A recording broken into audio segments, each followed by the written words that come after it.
Welcome back to more Stanley Parable. Parable.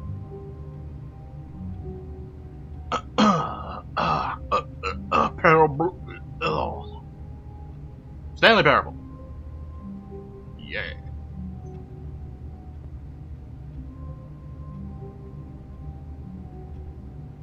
Okay, let's get going. Just a step through this door, Stanley thought to himself, that's all I need. If I can make it through this door, I can make it through them all. So, I don't know what I'm gonna do. Not sure what I haven't done yet. I'm gonna do... Let's see, I'm just gonna go until I see something different.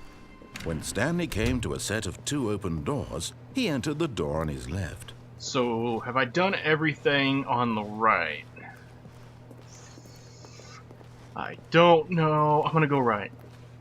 This was not the correct way to the meeting room, and Stanley knew it perfectly well. Perhaps he wanted to stop by the employee lounge first, just to admire it. Hey, do you have a... Yes, this room. What a beautiful room. What a gorgeous, gorgeous room. Do you have a Thank $1.25 goodness this Stanley time? had taken this detour on his way to the meeting room. Life without having experienced this room was now too horrible even to consider. You got a $1.25, right? I mean, how many times I've been in here? Surely you got a $1.25 this time. Yes, Yeah? really worth it being here in the room. A room so utterly captivating that even though all your co-workers have mysteriously vanished, here you sit looking at these chairs and some paintings. Really worth it. You're never gonna have that But $1.25. eager to get back to business, Stanley took the first open door on his left. You just never gonna have the $1.25 on you. Stanley was so bad at following directions, it's incredible he wasn't fired years ago. Look, Stanley, I think perhaps we've gotten off on the wrong foot here. I'm not your enemy, really, I'm not. But in his eagerness to prove that he is in control of the story and no one gets to tell him what to do, Stanley leapt from the platform and plunged to his death. Good job, Stanley. Everyone thinks you are very powerful. I saw the door down there open. Door for the trucks, and I was like, maybe I can go out the door. Never mind. All of his co-workers were gone. What could it mean? Stanley decided to go to the meeting room. Perhaps he had simply missed a memo. I think I know what I'll do this time. When Stanley came to a set of two open... This was not the correct way to the meeting room, and Stanley knew it perfectly well. Perhaps he wanted to stop by the employee lounge first, just to admire it. The lounge was sublime, a work of art. You got a What $1.25? was it about this room that called so deeply and so personally to Stanley? Of course you do. Its grace, but eager to get back to business, Stanley took the first open door on his left. Stanley was so bad at following directions, it's incredible he wasn't fired years ago. Can I Look, jump Stanley, on a I truck? think perhaps we've gotten off on the wrong foot here. I'm not your enemy, really, I'm not. I realize that investing your trust in someone else can be difficult, but the fact is that the story has been about nothing but you all this time. There's someone you've been neglecting, Stanley. Someone you've forgotten about. Please, stop trying to make every decision by yourself. Now, I'm not asking for me, I'm asking for her. Shut up. This is it, Stanley. Your chance to redeem yourself. I'll do it to this put time. Your work I'll aside, do it. To let her back into your life. She's been waiting. That's her, Stanley. All You right. need to be the one to do this. To reach out to her. If you can... Hello? What? Oh, Stanley, is that you?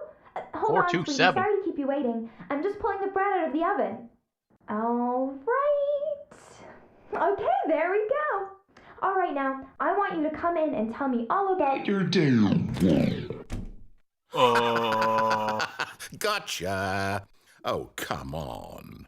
Did you actually think you had a loving wife who'd want to commit their life to you? I'm trying to make a point here, Stanley. I'm trying to get you to see something. Come inside. Let me show you what's really going on here. 427. How creative. Sorry, but you're in my story now. Wow, rude. Even rude.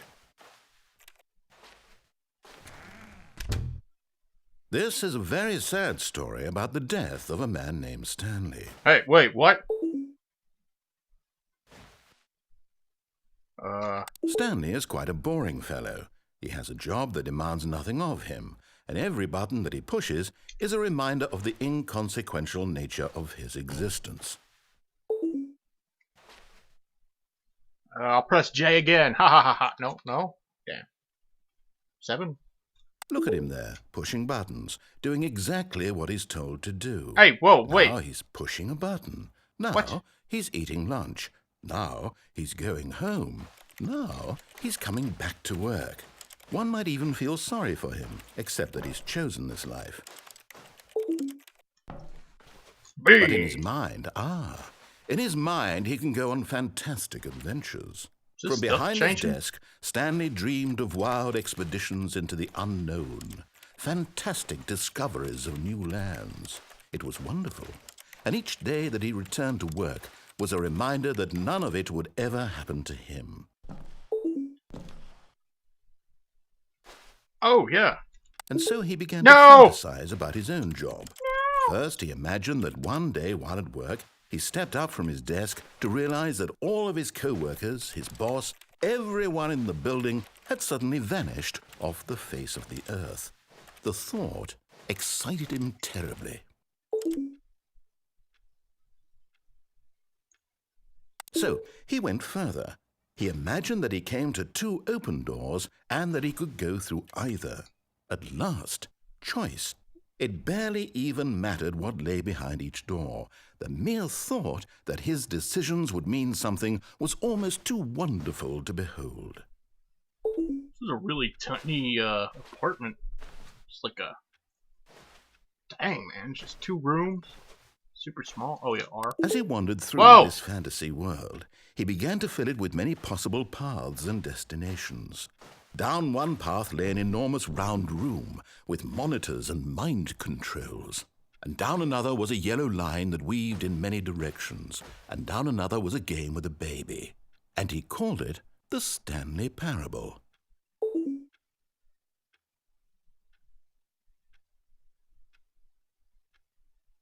Okay, this is getting crazy. It was such a wonderful fantasy, and so in his head he relived it again, and then again, and again, over and over, wishing beyond hope that it would never end, that he might always feel this free. Surely there's an answer down some new path, mustn't there be? Perhaps if he played just one more time. Wow. But there is no answer. How could there possibly be? No! In reality, all he's doing is pushing the same buttons he always has. Nothing has changed. The longer he spends here, the more invested he gets, the more he forgets which life is the real one. I can't reach the bed. How am I supposed to sleep? I can't reach the bed. And I'm trying to tell him this, that in this world he can never be anything but an observer. That as long as he remains here, he's slowly killing himself. What? But he won't listen to me. He won't stop. Here, watch this. Stanley, the next time the screen asks you to push a button, do not do it. You see? Can he just not hear me? What? How can I tell him in a way that he'll understand that every second he remains here, he's electing to kill himself? How can I get him to see what I see? How can I make him look at himself? 2? Dang it. 1. I suppose I can't. Not in the way I want him to. But I don't make the rules. I simply play to my intended purpose, the same as Stanley. We're not so different, I suppose. I'll try once more to convey all this to him. I'm compelled to. I must. Perhaps, well, maybe this time he'll see. Maybe this time. And I tried again, and Please Stanley die. pushed a No! button. And I tried again, and Stanley pushed a button. And I What?